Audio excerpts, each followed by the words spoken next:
Pemirsa Hidup Sehat, gimana kabarnya sekarang? Apakah dengan PSBB yang dilonggarkan, kira-kira celana makin longgar atau makin ketat ya kira-kira? Nah, kita hari ini membahas hal yang sangat menarik nih, karena tahu nggak mengenai asam urat. Paling sering kita ditanya adalah gimana bisa makan bebas tapi nggak pakai asam urat. Nah, hari ini kita akan bahas mengenai Dr. Samuel Utoro, spesialis gizi klinik, konsultan. Dok, selamat siang. Dan juga bersama dengan Kristal Osiani, rekan saya. Yeay, dokter nih kan tadi kita udah lihat tuh ya tadi konsumsi makanan-makanan apa sih yang untuk asam urat itu. Takut nih dok, soalnya kan kalau misalnya orang-orang muda seperti saya nih dok, takut banget ya. Ini bener banget nih kalau misalnya fakta mitos yang ada, aku denger nih, konsumsi daging ayam, daging merah, dan ikan ini dapat memicu asam urat. Nih fakta atau mitos dokter?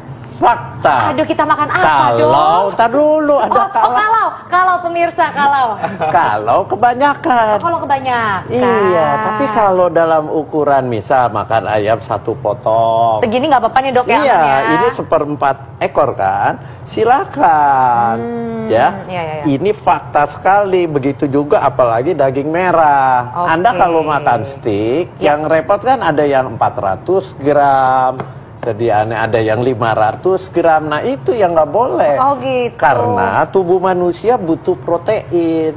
Protein hewani dan protein nabati. Berarti ini aman nih dok kalau segini? Loh aman, tapi ini jangan semua dong. Makanya nih aku suka bilang nih sama ini semua nih. Nah, aman kan nih. Tapi jujur aku sebagai pecinta daging ya dok, segini tuh kurang. Hah? Kurang? Dokter maksudnya, Ya, hati kamu. Tapi ini kalau disatuin kan jadi kayak steak gitu dok, ya nggak sih? Iya. Jangan berlebihan, satu itu. Kedua, kita harus tahu diri kita sendiri. Bagaimana metabolisme atau pembakaran purin di dalam tubuh kita. Karena seperti daging ayam, ikan, protein itu tinggi akan purin. Kalau dia metabolismenya sudah jelek, akan kebentuklah asam urat. Tapi kalau kayak seperti kamu, tadi kamu ngobrol katanya semua bagus. Labnya bagus, aman-aman aja. Aman-aman aja. Aman. Tapi idealnya nih dok, kalau misalnya kita makannya tuh harusnya berapa banyak sih idealnya supaya kita nggak kena asam urat ya kan? Ya, idealnya sesuai sesuai kebutuhan kita. Protein itu sebenarnya sumber protein harus kita asup, kita makan dalam sehari itu paling enggak 60 gram buat jaga kesehatan. 60 gram itu tinggal diterjemahkan. Si ayam 1 potong proteinnya berapa? Sekitar antara 7 sampai 9 gram protein. Begitu juga daging merah itu 1 potong ini antara sekitar 7 sampai 9 gram. Tapi kalau makan nasi padang biasanya makan rendang, makan ayam sama telur langsung jadi satu sekalian. Itu yang bisa berlebihan. Apalagi makan ayamnya 2-3 potong. Iya, aku kalau ke rumah makan padang nih dok, makan rendangnya 2, ayam bakarnya 1, ayam popnya 1. Jadilah lengkap. Tapi kalau metabolisme asam urat kamu bagus, ya no problem. Jadi pernah cek dulu berarti seenggaknya ya. Yang penting kita harus tahu berapa. Kalau kita nggak pernah cek, kita nggak pernah tahu. Kadang-kadang orang bilang saya asam urat, padahal dia nggak pernah cek. Nah, sekarang ngomong tadi mengenai masakan yang kita bisa makan ya. Kadang-kadang yang enak itu adalah jeroan. Nah, jeroan ini katanya kalau misalkan kita tahu dia memiliki kadar purin yang tinggi dan jika konsumsinya cukup banyak, ini kan bisa mengakibatkan asam urat. Ini fakta atau mitos? Fakta. Belum selesai saya ngomong fakta itu sudah fakta. Soalnya udah gregetan. Jadi ini no ya dok ya, ini tidak boleh ya. Boleh. Boleh. Tapi buat orang yang sehat, tidak metabolisme asam uratnya normal, tapi jangan berlebihan tetap. Gitu. Itu. Jadi jangan terlalu takut juga. Waduh, saya nggak boleh ini, nggak boleh. Gara-gara kok sendinya agak sakit. Kalau agak sakit udah pikirannya, wah asam urat nih. Belum tentu. Kalau misalnya orang-orang asam urat nih kira-kira berapa banyak tusuk sate dok untuk dimakan? Yang idealnya? Yang idealnya jeroan, yang penting mindsetnya harus dirubah dulu. Anda sudah ada gangguan asam urat, Anda tidak boleh makan jeroan. Tidak boleh ya? Tidak boleh, itu mindset. Dalam prakteknya, kalau Anda mau makan, 1 tusuk boleh. Iya, jadi ada limit batasnya dan itu menyesuaikan dengan kondisi tubuh kita. Nah, kalau misalnya nih dok, ceritanya nih, misalnya saya asam urat, makanlah 2 tusuk usus ini.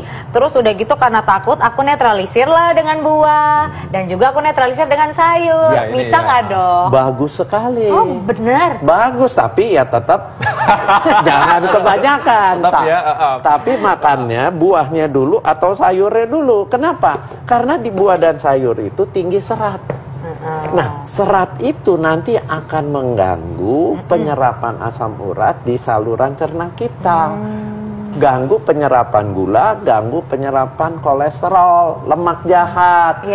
Jadi makannya buah dulu atau sayur dulu, baru dimasukin. Nah, ini jangan sampai nanti di-cut ya, nanti dibilang kalau ini, oh boleh semua makan boleh nanti ya. Tadi ada syaratnya ya, dan ketentuan berlaku. Nah itu dia, sehat tuh pasti mahal katanya, tapi kalau sakit lebih mahal lagi ya. Tadi kita tahu ya, namanya Tofus atau Tofi itu kalau misalkan, jangan dibalik itu Vito ya, Tofi. Tofi itu kalau kita lihat adalah benjolan atau sepancap seperti benjolan di dalam jari-jari kita, dan itu akibat dari asam urat yang tinggi. Dan tadi ingat juga bahwa orang takut sekali namanya orang kalau gagal ginjal karena bisa bengkak-bengkak, nanti hipertensi dan lain-lain. Nah untuk mencegah semua itu sebenarnya gampang. Kita tahu aja bagaimana cara kita membatasi diri makan makanan yang mungkin menyebabkan asam urat. Nah, Kristal, kira-kira apa nih yang mau kita bahas dengan Dokter Sam lagi? Ini sih katanya nih dengar-dengar nih supaya kita terhindar dari asam urat ya, sebaiknya hindari konsumsi sayuran yang berwarna hijau tua. Nih saya lagi nyari hijau tua. Nah, ini dia. Bener nggak sih fakta atau mitos sih dokter? Hijau tua, contohnya kangkung. Mitos kalau Anda ada gangguan asam urat tapi kadarnya nggak terlalu tinggi, hanya 7. Ya, tapi buat pasien-pasien, orang-orang yang ada gangguan asam urat, kalau dicek asam uratnya di atas 10, itu menjadi fakta. Itu menjadi bagian yang harus dihindari. Emangnya asam urat kita tuh batas normalnya berapa sih dokter? Biar batas normalnya itu cuma 6, kalau wanita 5,4. Oh, wanita 5,4 lagi. Iya. Jadi nggak boleh lebih. Kita berapa? Kita udah pernah cek belum? Aku, nanti langsung nanti kita cek abis ini ya. Nah kadang-kadang orang itu kan gini dok, takut misalnya dia bilang katanya untuk kesehatan jantung perlu makan sayuran. Sedangkan saya ada asam urat juga, jadi boleh makan sayuran yang mana apa enggak, gimana? Jantung memang benar sekali harus banyak makan sayur, makan buah. Kalau dia ada gangguan asam urat dan kadarnya tadi saya bilang di atas 8, berarti Anda harus pilih sayurnya yang tidak warna hijau tua. Seperti apa? Nih, yang putih-putih. Oh gitu. Semua. Berapa banyak dok? Bebas kalau banyak kan boleh bebas.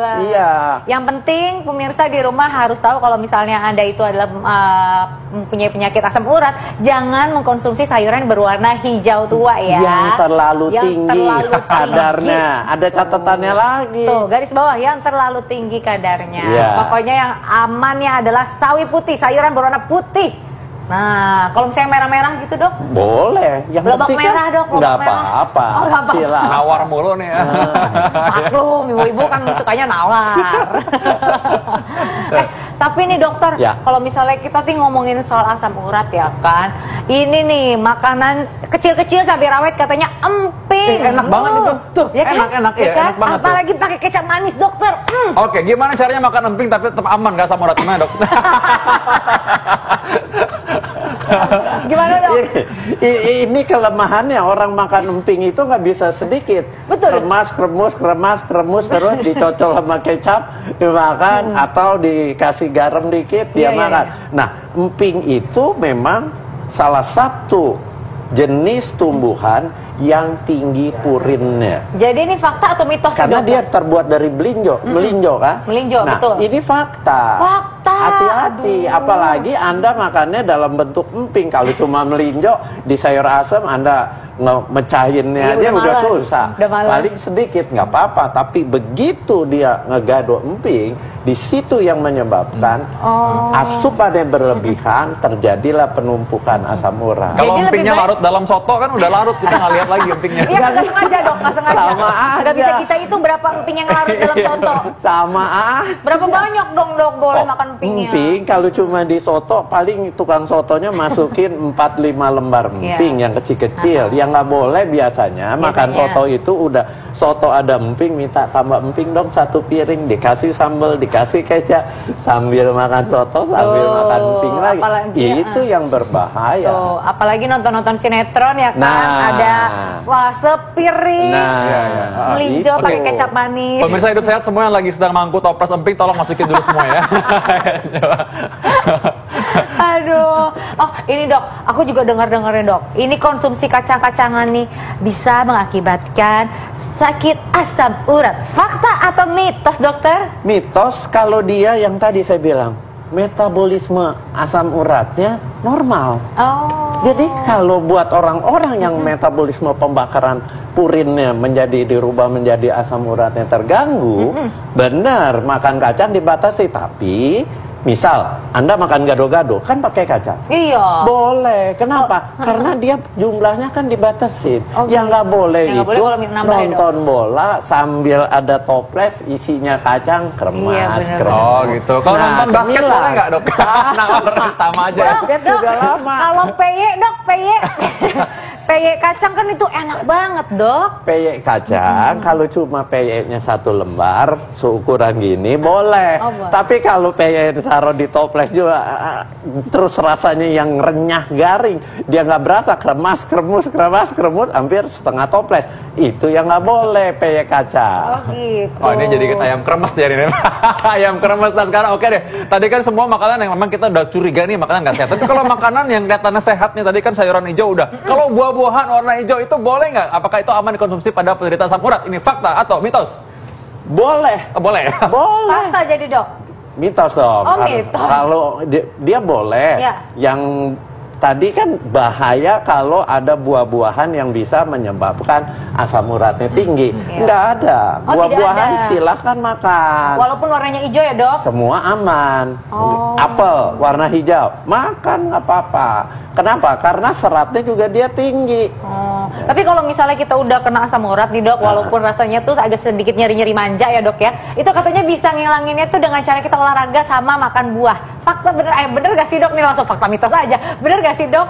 Nggak bisa. Soalnya kadang-kadang nih dok, saya mau curhat nih dok, kadang-kadang nih dok suka agak nyeri gitu, apalagi pakai heels ya kan? Iya. Itu sih cuma otot kakinya, kamu dipijat-pijat. Jadi orang nih suka salah sangka nih. Ada kerasa pegel-pegel, linu-linu di kaki, di sendi, terus pikir, asam urat saya tinggi nih.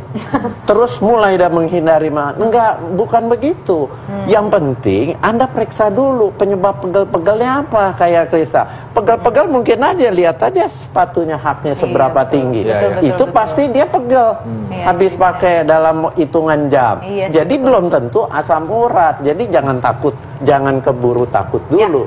Kita harus tahu dulu kondisi tubuh kita bagaimana. Pernah cek dulu, itu usia aja kali mungkin kita lihat. Oke. Makasih dokter, kita sekarang tahu bagaimana cara kita memilih makanan. Nah, habis ini tuh kita ada makanan yang memang katanya dari ramuan tradisional. Ini katanya bisa, kira-kira bisa nyembuhin asam urat nggak ya?